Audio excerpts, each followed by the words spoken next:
चलें देखते हैं। ओके।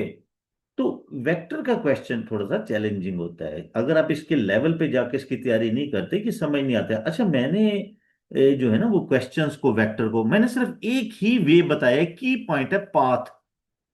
क्वेश्चन को वेक्टर के क्वेश्चन को सॉल्व करने के लिए पाथ का वर्ड आप ध्यान में रखें कि आप पाथ बनाएं हमेशा, जो भी रिक्वायरमेंट है।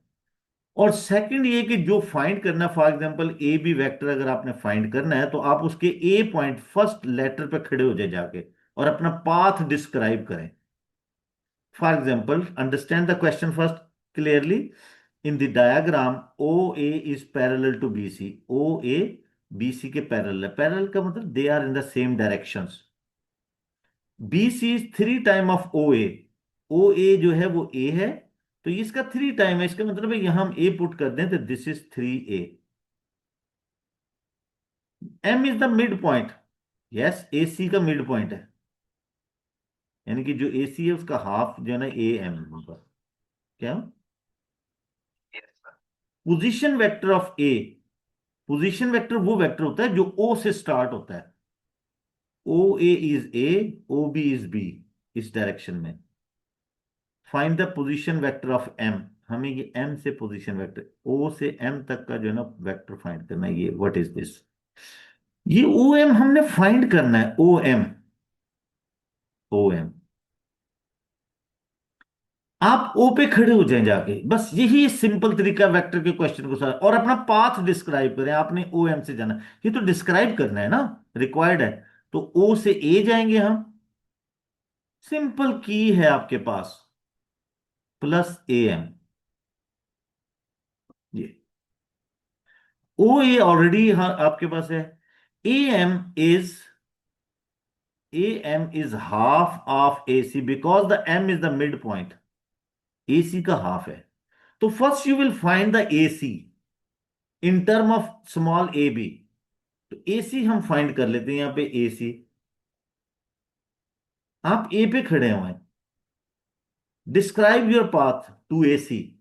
तो यहां से ए से ओ जाएंगे। पाथ बिल्कुल आसान हो जाता है वेक्टर क्वेश्चन अगर आप पाथ की हैबिट डेवलप कर ले तो।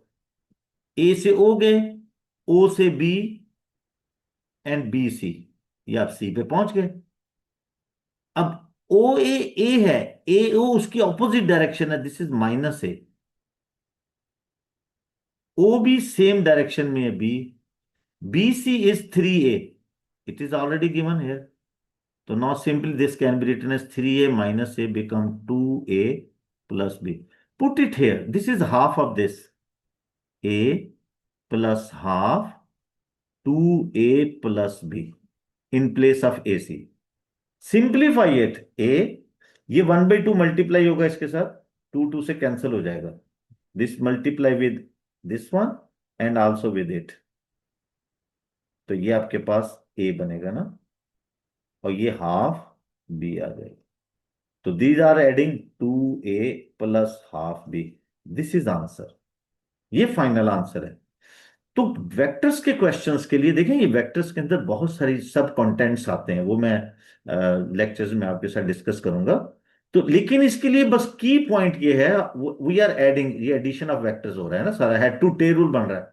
हेड टू टेल रूल बना है, ये बिल्कुल हेड टू टेल रूल बनाया। Middle same this. तो पाथ का वर्ड याद रखें। आप अपना पाथ, जो वेक्टर फाइंड करना है उसके लिए पाथ डिस्क्राइब कर लें सिंपली। हर वेक्टर सॉल्व होता है। बहुत मैं, मेरे पास सिंपल ये वन की है कि पाथ डिस्क्राइब करें। बाकी इस बीच में रेशियो आ जाती है, उसको फाइंड करने के तरीके, डिफरेंट तरीके जो है ना वो हो जाते हैं। Okay, this one. लो जी, ये क्वेश्चन है। इसको ये पेपर 2 में बिल्कुल देखें, नॉन कैलकुलेटर पेपर में ही आया है। दिस इज, ये पेपर 25 का पेपर है आपका ना, मई जून 25। ये बेटे ये ट्रिग्नोमेट्रिक फंक्शंस है। ट्रिग्नोमेट्रिक फंक्शंस, ये हम सॉल्व करते हैं। ट्रिग्नोमेट्रिक, ये वैसे 10th क्लास में होता है, हमने भी किया था ट्रिग्नोमेट्रिक फंक्शन। अब ये क्या मीनिंग्स है यार जान इसका? Write down the exact value of 10 60। Calculator use नहीं करना, क्या करेंगे?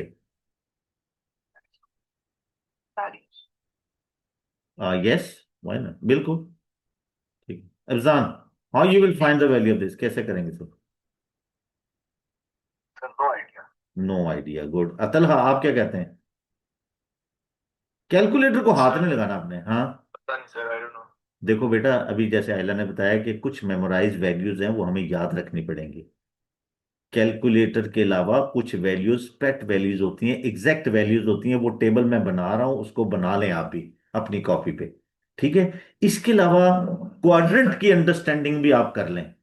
इसके अलावा फिर आपने कैसे क्वाड्रेंट में एंगल को शिफ्टिंग करना वो भी कर लें। देखिए कुछ वैल्यूज हैं वो मैं यहां बनाता हूं, आप इसको नोट करें बेटा। ये तो बहुत बड़ी होगी लाइन, नोट कर लें। अरे you know the values, no sir, I forgotten them, पर यू मैंने हैव लिखा नॉट, याद। But you are saying that by the memorise you will find, give the answer. I didn't. अच्छा, this one. There was this hand rule thing, उससे याद किया था। अच्छा अच्छा, राइट।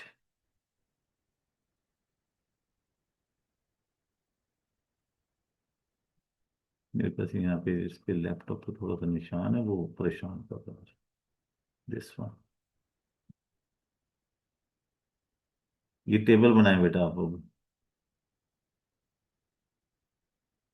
वैसे इसके डिफरेंट जो है ना वेज हैं याद करने के ना, लेकिन इतनी वो कौन सिर्फ एक शॉर्ट सी मैं आपको इसकी जो है ना समरी बताता हूँ, उस तरह से आपने करना है। उससे ये बिल्कुल याद है, कुछ वैल्यूज याद रखनी होती है ना।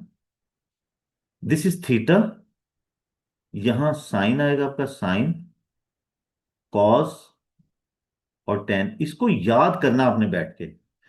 फर्स्ट एंगल आपका 0 है, फिर 30, फिर 45, फिर 60, फिर 90, 180, 270 एंड 360।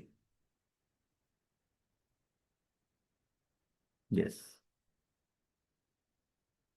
ये साइन 0 पे, यानी कि थीटा की जगह 0 लेना, साइन थीटा, ये थीटा, ये tan theta, sine theta, theta 0 हो जाए तो ये 0 होता है, कॉस 0 1 होता है। और ये देखो, ये याद रखो, ये जो टेन है ना, ये एक्चुअली साइन और कॉस की रेशियो होती है, sine value and cos value की रेशियो होती है ये। इन दोनों की, ये ऊपर दोनों वैल्यूज की फ्रैक्शंस होती है।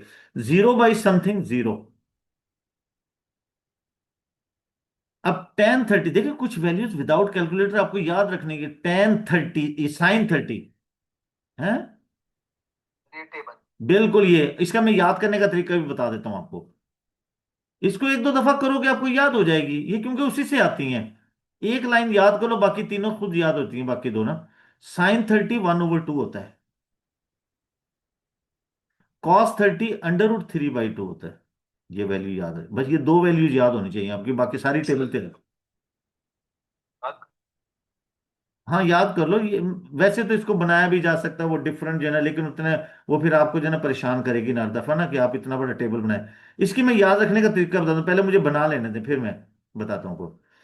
टेन जो है ना, इनकी फ्रैक्शन होती है, इनकी, यानी कि अगर आपके पास ये ऊपर वाली वैल्यू 1/2 है, नीचे वाली √3/2 है, तो ये डिनोमिनेटर डिनोमिनेटर से कैंसिल, 1/√3, ये इसकी वैल्यू, ये आता है। 45 मिडिल में होता है क्वाड्रेंट के, तो ये दोनों के लिए सेम आंसर है, 1/√2। This is also 1/√2। क्योंकि ये दोनों सेम है, तो फ्रैक्शन में दोनों के कैंसिल हो जाएंगे, वन आंसर आता है। tan 45 1 होता है। अब देखिए मैं बताता हूं कैसे याद रखें, क्योंकि आपने सिर्फ ये 1/2 और √3/2 को याद रखना, बाकी सब याद हो जाती हैं। ये तो कोई मसला नहीं, ये तो सेम है। जो वैल्यू जो वैल्यू आपकी cos 30 की होती, जो वैल्यू अपने cos 30 की होती है ना, वही वैल्यू sin 60 की भी होती है, √3/2। cos 30 और sin 60 दोनों की सेम वैल्यू होती है। जो वैल्यू sin 30 की ना, वही cos 60 की भी होती है। ये देखें, सेम सेम वैल्यू जो है ना वो आ गई। और इन दोनों की जब आप फ्रैक्शंस लोगे, 2 से कैंसिल होगा, अंडर रूट 3 आएगा। बस ये क्वेश्चन भी यहीं तक के आते हैं आपके। ये 90 90 तो सिंपल चीजें हैं ना। sin 90 1 होता है, cos 90 0, और tan जो है ना ये इन्फिनिट होता है। क्योंकि tan जो है ना वो इन दोनों की फ्रैक्शन होता है, 1/0, डिनोमिनेटर में 0 आता है, ये इन्फिनिट के इक्वल होता है। sin 180 0, cos 180 -1। तो सॉरी मैं क्या लिख रहा हूँ, cos 180 -1 ओनली। ये बना लें बेटा, लिख लें इसको। इन दोनों की फ्रैक्शन 0 होगी, 0/समथिंग 0 होता है। देखिए याद रखें, 0/समथिंग कुछ भी लिखे हैं ये 0 के इक्वल होता है, लेकिन समथिंग/0 इन्फिनिट होता है, डिनोमिनेटर में 0 नहीं होना चाहिए। ये sin 270 -1, और ये cos 270 0। ये मैं आपको ग्रिड में वो क्वाड्रेंट में बताता हूं इसको। इन दोनों को लेंगे ना डिवाइड भी, ये नीचे cos की वैल्यू आएगी, ये माइनस इन्फिनिट होता है इसका। जो वैल्यू 0 वाली होती है वो 360 की भी होती है, sin 360 0, cos 360 1, और ये आपके पास 0। ये टेबल याद कर लें, इसको लिख लें, आप लोग फोटो बना लें। इसका एक और भी तरीका है करने का, वो मैं आपको बता दूंगा। अच्छा अब देखें, याद रखें कि ये क्वेश्चन देखें, ये इस क्वेश्चन के अंदर 0 से 360, ये पूरे क्वाड्रेंट को शो कर रहा है, आपका पूरा 0 से 360 सर्कल को शो कर रहा है। आपका जो 360 है वो इन 4 क्वाड्रेंट्स में डिवाइड होता है। दिस इज ये एक्स एक्सिस, वाई एक्सिस, और ये 4 क्वाड्रेंट। ये जो है ना यहां 0 से स्टार्ट होता है और यहां 90 होता है इसमें। ये बना लें बेटा, this is called first quadrant, इसको फर्स्ट क्वाड्रेंट कहते हैं। 90 से लेके 180, यहां 180 बनता है, this is called second quadrant, ये सेकंड क्वाड्रेंट है आपका। 90 से 270, ये यहां 270 बनता है पूरी रोटेशन से, दिस इज थर्ड क्वाड्रेंट। 270 से वापस ये यहां था, दिस इज 360, ये 360, दिस इज फोर्थ, ये 4 क्वाड्रेंट में, यानी कि 364 इक्वल 90s में जो है ना वो डिवाइड हो गया। अब यहां पे ये देखें, यहां पे कॉज, यहां पे जो हॉरिजेंटल में ना, क्योंकि साइन जो है ना वो परपेंडिकुलर हाइपोटेनस होता है, तो ये परपेंडिकुलर नहीं होता। यहां साइन 0 होता है, यहां साइन 1 होगा, यहां कॉज -1 होगा, साइन 0 हो जाएगा, यहां साइन -1 होगा, यहां कॉज 1 हो जाएगा। इस तरह से वैल्यू चलती है। आपकी जो वैल्यूज हैं वो 1 और -1 के बिटवीन वेरी करती हैं बस, और कुछ भी नहीं, बीच में 0 आ जाता है। ये साइन कॉज, अच्छा देखें, अब क्योंकि ये आंसर जो है ना, ये इसका आंसर फाइंड करना होता है सॉल्व हमने, और दिस इज फ्रॉम 0 to 360, तो always this type of question has 2 answers. उसके लिए हमने क्वाड्रेंट देखना होता है। हमारे पास 3 फंक्शंस हैं, साइन, कॉस और टेन। ये इस क्वाड्रेंट में चाहे साइन हो या कॉस हो या टॉन हो, उन तीनों का एंगल पॉजिटिव होगा, ऑल पॉजिटिव। तीनों के आंसर पॉजिटिव देंगे हम, पॉजिटिव एंगल्स के आंसर देंगे, पॉजिटिव वैल्यूज के आंसर। सेकंड क्वाड्रेंट में साइन की वैल्यू पॉजिटिव होनी चाहिए, पॉजिटिव। कॉस नेगेटिव होता है और टेन भी नेगेटिव होता है सेकंड क्वाड्रेंट, क्योंकि ये नेगेटिव बेस के ऊपर है। थर्ड क्वाड्रेंट में साइन नेगेटिव है, कॉस नेगेटिव है, और टेन पॉजिटिव होता है। ये आपके पास एस होता है, ये टी होता है, ये ए होता है। थर्ड क्वाड्रेंट में, फोर्थ क्वाड्रेंट में कॉस पॉजिटिव है, साइन नेगेटिव है, और टेन भी नेगेटिव है, ये आपका सी होता है। इसलिए इन क्वाड्रेंट को अंडरस्टैंड करने के लिए उन्होंने एक मिमक्री बनाई हुई है, all students trust Cambridge. Cambridge all का मतलब है इस क्वाड्रेंट के अंदर जब आपका साइन कॉस पॉजिटिव हो, तो वो फर्स्ट आंसर तो कैलकुलेटर से आप निकालेंगे, वो देना पड़ेगा आपको, या टेबल से लेंगे। लेकिन क्योंकि हमेशा 2 आंसर होते हैं, आप देखेंगे साइन पॉजिटिव है तो फिर सेकंड आंसर क्वाड्रेंट का आंसर भी देंगे आप, नेगेटिव है तो थर्ड क्वाड्रेंट में और फोर्थ क्वाड्रेंट में चले जाएंगे, इस तरह कॉस पॉजिटिव के लिए। तो ये याद रखें इसे। इसके साथ एक और, मैं अभी इस क्वेश्चन को सॉल्व करूंगा फिर मैं आपको इसको समझाऊंगा। ये नोट किया आप लोगों ने अफजान? नहीं? तलहा?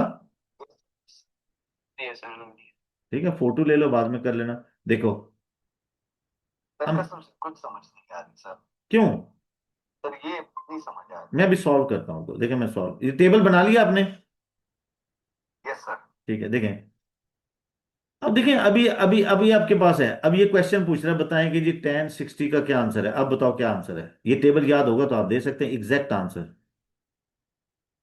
tan 60 का है, सर ये वाला सिंपल, ये आपने लिखना है tan 60 √3, 1 मार्क्स मिल जाएगा। ये टेबल से रिक्वायर कर रहा है आपका आंसर। अब देखें, यहां वो ये कहता है कि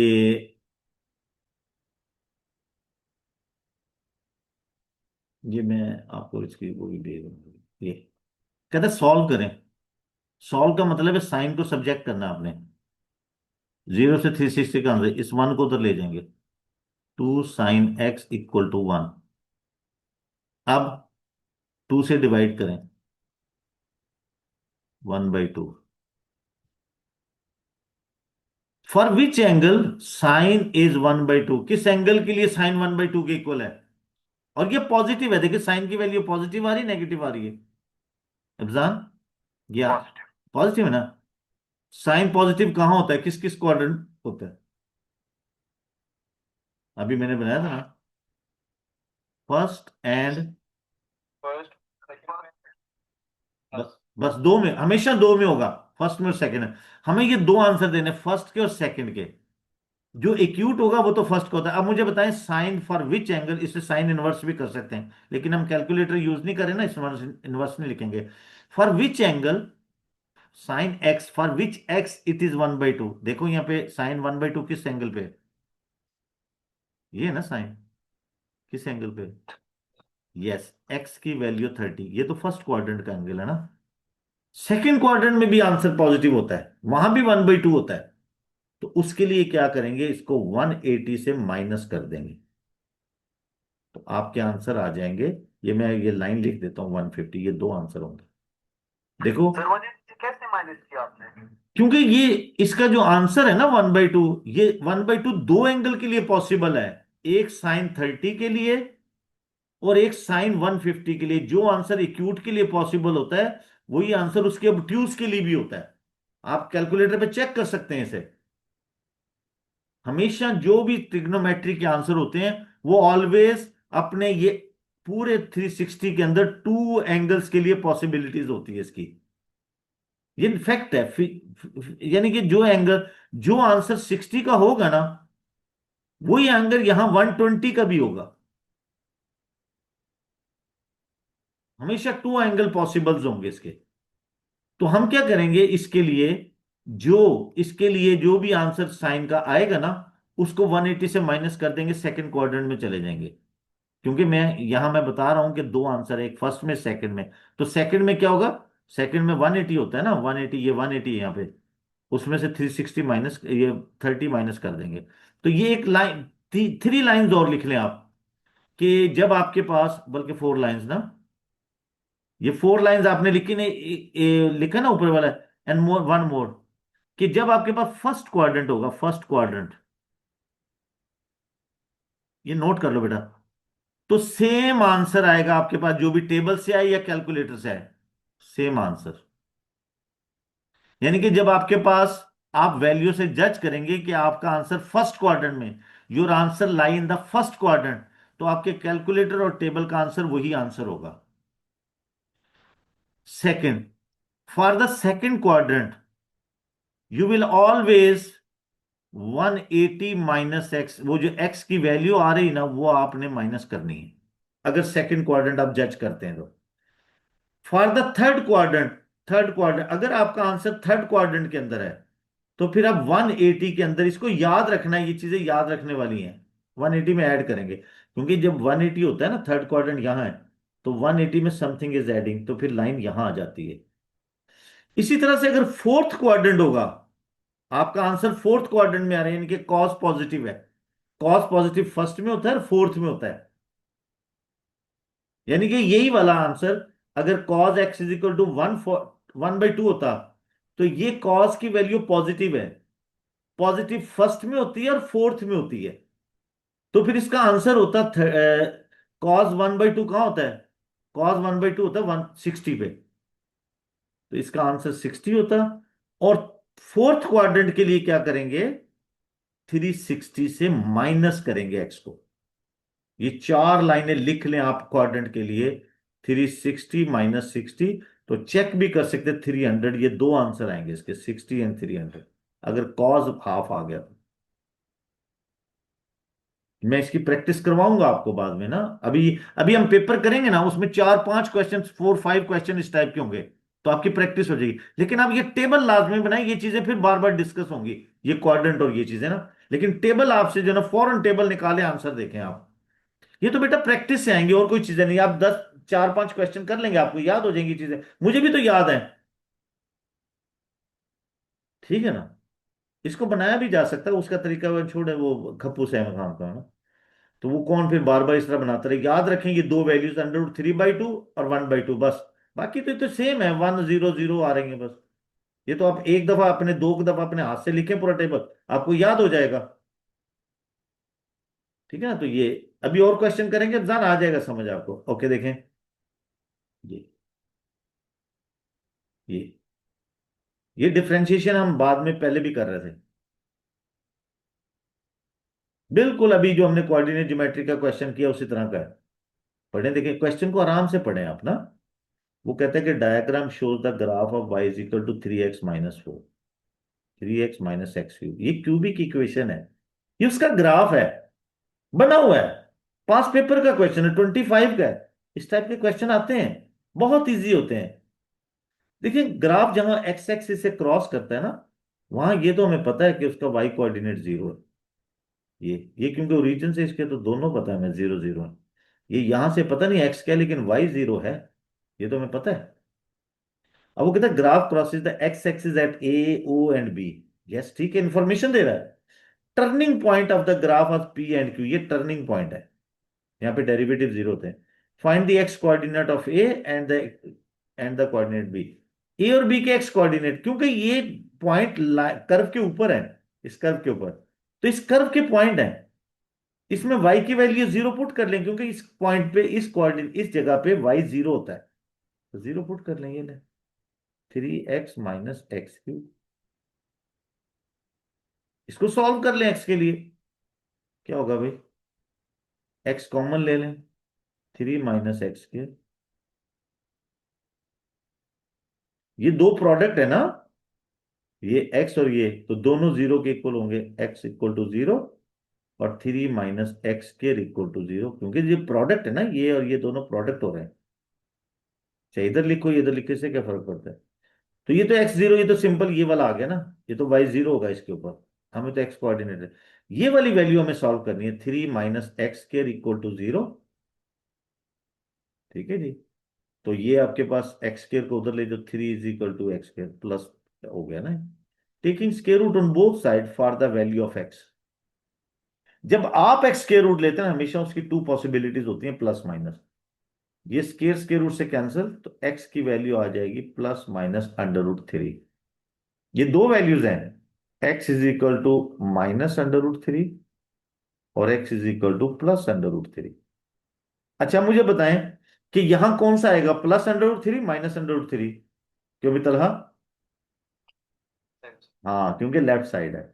रमजान यहाँ पे क्या आएगा? बिल्कुल, क्योंकि ये राइट साइड पे, ये इतनी सी बात है इसकी, ये बताने के। लेकिन क्योंकि ये नॉन कैलकुलेट पेपर है, तो आप इसी एग्जैक्ट आंसर देंगे, ठीक है ना, इसने पूछा भी एग्जैक्ट, एग्जैक्ट का मतलब है जब इसमें रेडिकल में आएगा तो आपने इसी फॉर्म में आंसर देना है।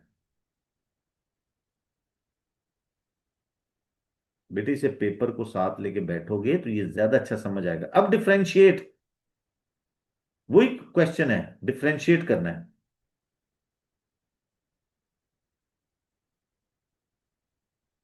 Differentiate sir x - 3x²। 3x - x³, ठीक है। अच्छा और फिर इसका सेकंड पार्ट है कि P एंड Q के कोऑर्डिनेट बताए ना।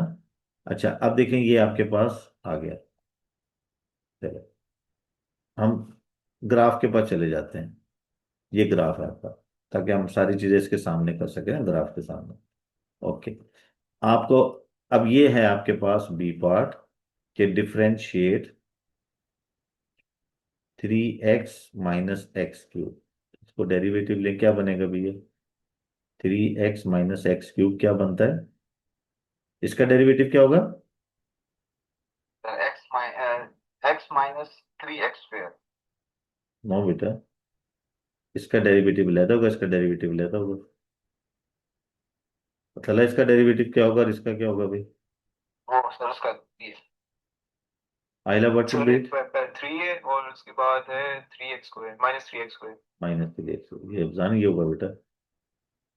सर सॉरी सर मैं x में कंफ्यूज हो गया है. अब वो सेकंड में कहता है कि find the value P, point P and Q find करें। जी, ये P and Q turning point है, यहां पे डेरिवेटिव जीरो होते हैं, तो इसको जीरो पुट कर लो। ये for turning point, turning point के लिए dy/dx। यार वो कोई भी नहीं आया, वो यार ज्वाइन क्यों नहीं किया इन्होंने?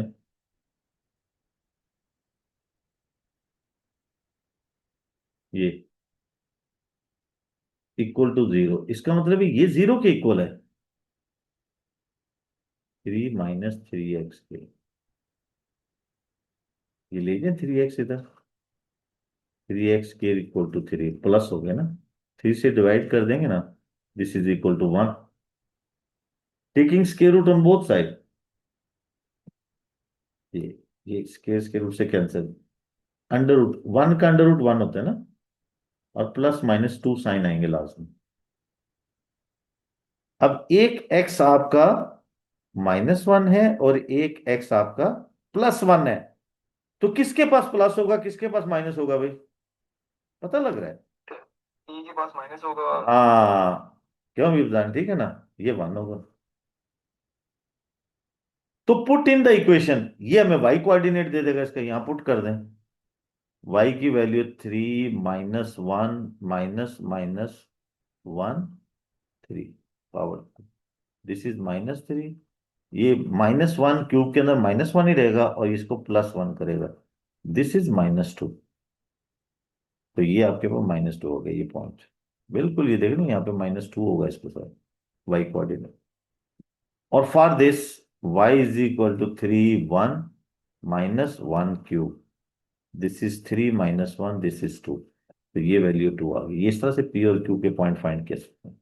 अब देखो ये बेटा कितना कितना आसान सा क्वेश्चन है, लेकिन सिर्फ प्रैक्टिस तो करनी। 3 5 और 4 9 मार्क्स का क्वेश्चन है यार, इजीली नंबर आते हैं, कोई ऐसा मसला नहीं है, लेकिन प्रैक्टिस जो है ना वो आपको करनी पड़ेगी। ये पेपर डाउनलोड कर लें, या मैंने आपसे कहा था कि उसको कहें कि वो आपको भेज देगा, और आप मंगवाना चाहें तो ये नंबर जो है ना इसको कह दें कि आपको 5 इयर्स के या 10 इयर्स के पेपर बना के दे देगा इस नंबर पे, 4582 699, ये आपको 10 इयर्स के पेपर बना के दे देगा, कर सकते हो आप। ये y प्रोपोर्शनल टू 1/√x, ये ऑलरेडी बना के दे दिया है। मोस्टली ऐसा होता है, वो इसको कहता है कि y is inversely proportional to the square root of x, ये तो उसकी मेहरबानी है कि उसने ऑलरेडी रिलेशन, वरना इसको कहता है कि y is inversely proportional to the square root of x। तो फिर हम लिखते हैं y is equal to k/√x, ये ऑलरेडी उसने प्रोपोर्शनल फॉर्म में दे दिया है। तो with the constant this can be written as equal, proportional किसी कांस्टेंट के साथ होता है, ये इक्वेशन बनाएंगे, प्रोपोर्शनल कांस्टेंट जो है वो के लगा देंगे इसमें। अब कहता है व्हेन, पहले हम के फाइंड के, से दिस इक्वेशन इज 1, ये हमेशा इसके सारे स्टेप सेम होते हैं इस टाइप के क्वेश्चंस के। तो this is x is equal to 9 और y is equal to this, ये आपके पास 2 के और ये आपके पास 9, this is 3, multiply by this 6, 9 का स्क्वायर रूट 3 होता है ना के। ये के हमेशा जब भी के फाइंड करेंगे पहले उसे इक्वेशन 1 में पुट करके पर्टिकुलर इक्वेशन लेंगे आप। दिस इज 6 अंडर रूट, ये ऑलवेज मेक दिस इक्वेशन, क्योंकि समटाइम वो क्या भी देता है, form the connecting equation. Student क्या करता है, जल्दी से इसको भी रखेगा और वैल्यू रखेगा, सॉल्व कर देगा। No, always put back value of K in the original equation, make the particular equation, now start the next step, find the value of y when x is 36। तो y एंड 6 अंडर रूट 36, ये 6, अच्छा ये this is y is equal to 1। अच्छा यहां question आता है कि जी why we are not taking plus minus with it. तो रिमेंबर यहां क्वेश्चन में उसने प्लस अंडर रूट लिया हुआ है ना। इन प्रिंसिपल जब भी आप अंडर रूट लगाएंगे उसके साथ प्लस माइनस साइन लाजमी लगाते हैं, उसने नहीं लिया, इसका ही इज टेकिंग प्लस। लेकिन अगर आप लगा भी दें तो एक्सेप्टेबल है। तो this is one is answer. अच्छा यहां बड़ा ये इस टाइप के क्वेश्चन पे स्टूडेंट जो ना कंफ्यूज होता है कि व्हेन एक्स इज इंक्रीजिंग, देखो ये आपका फंक्शन ये बनता है 6 अंडर रूट एक्स, ये original. X is increasing by the factor of 4, यानी कि इसको 4 से मल्टीप्लाई कर दें, the value of change by the factor of P. तो फिर वैल्यू ऑफ पी क्या हो जाएगी, देखो हम इसको 6 अंडर रूट 4, एक्स को 4 फैक्टर कर देना, फैक्टर ऑफ 4 लिखते हैं, यानी कि जैसे 4 का मल्टीपल बना दें। अब ये जो स्क्वायर रूट है 2 का और 4 का एक्स का, तो इसका जो स्क्वायर रूट है वो 4 का स्क्वायर रूट 2 आ जाएगा पहले।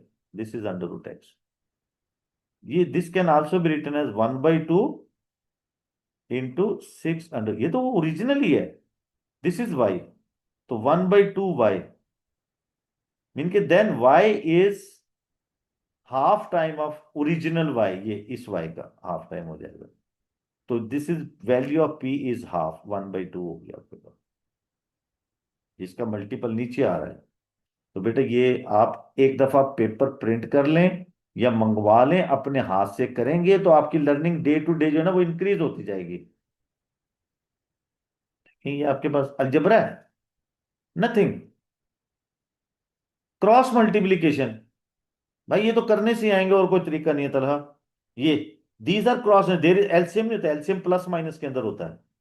तो ये तो सिंपल है, लेकिन ओरिजिनल क्वेश्चन को नहीं छेड़ना, 2 नंबर लेने हैं, थोड़ा सा ड्रामा करना होता है भाई। ये आप इसके स्टेप्स को दोबारा लिखें, ये this A cancel by this A, okay, 3 1 जा 3, 3 2 जा 6।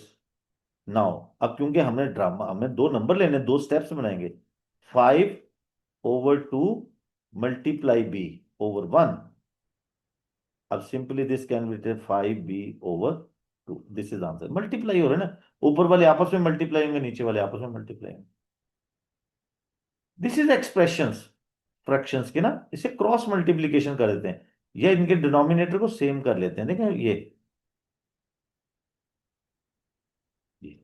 Multiply by 2, multiply by 2, this become 4। क्या क्या, सर डायरेक्ट डायरेक्ट भी ठीक है, 2p plus 3t, this is answer. ये सिंप्लीफाई नहीं हो सकता, इसमें भी यही है, ये इनका प्रोडक्ट जो नीचे एलसीएम में आ जाएगा। ये इक्वेशन नहीं है, ये प्रोडक्ट आ जाएगा, और ये इससे मल्टीप्लाई होगा, ये इससे, ये वही है जो ऊपर हमने किया ना, यानी कि इसको भी x+1 से मल्टीप्लाई किया, इसको x-2 से ऊपर नीचे मल्टीप्लाई किया, x-2, दिस कैन बी, ये डिनोमिनेटर को नहीं मल्टीप्लाई करना क्योंकि इसका फायदा नहीं है, ऐसी मुश्किल होगी। ऊपर वाले को एक्सपेंड कर लें, 2x+2 -3x+6, दिस बिकम, ये ये नंबर और दोनों मिलके 8 बने, पॉजिटिव नंबर को पहले लिख लें, और ये 2x -3x-x, this is answer, x-2 और x+1, this is final answer. अब देखिए ये 3 नंबर का आई थिंक मेरे ख्याल होना चाहिए इसको ना, जैसे उसने दिया ना, इस टाइप का 3 और 4, यस 3 मार्क्स का। तो इस टाइप के बेटे ये आप कल हम इनसे यहीं से करेंगे, आज वो भी नहीं आए। ये आगे सर्ड वाले क्वेश्चन है, आप पेपर प्रिंट कर लें, ऑल टॉपिक साथ साथ चलेंगे पैरेलल। 25। हाँ ये 25 वाला पेपर प्रिंट कर लें, या उस नंबर को मैंने दिया उस नंबर पे कॉल कर लें, उसे कह दें वो आपको प्रिंट करके घर पहुंचा देगा, ये स्कूल के बाहर पहुंचा देगा, जैसे भी आप उसे कहेंगे ना। 458269 है मेरा ख्याल उसका, वो लड़का है बाइकिया वाला, मैंने उसे कहा हुआ है, वो आपको दे देता है, घर पे आ जाएगा ना। जैसे जो भी स्टूडेंट टॉपिकल लेते हैं या नोट्स लेते हैं या मैं पेपर लेते हैं, उसका भी भला हो जाता है। तो ये प्रिंट करा के आपको जो है ना वो पहुंचा देगा जहाँ भी। 5 इयर्स के या 10 इयर्स के पेपर उससे मंगवा लें, पेपर 2 और पेपर 4। थोड़ा सा खर्चा होगा लेकिन बेटे ये करना तो है, क्योंकि ये एक नेसेसरी स्टेप है आपका। ठीक है। ओके, कल यहीं से स्टार्ट करेंगे, पेपर आपके पास होगा, पेपर पे सॉल्व करेंगे, ऑल टॉपिक साथ साथ चलेंगे। ठीक है जी, ओके, अल्लाह हाफिज। अल्लाह हाफिज बेटा।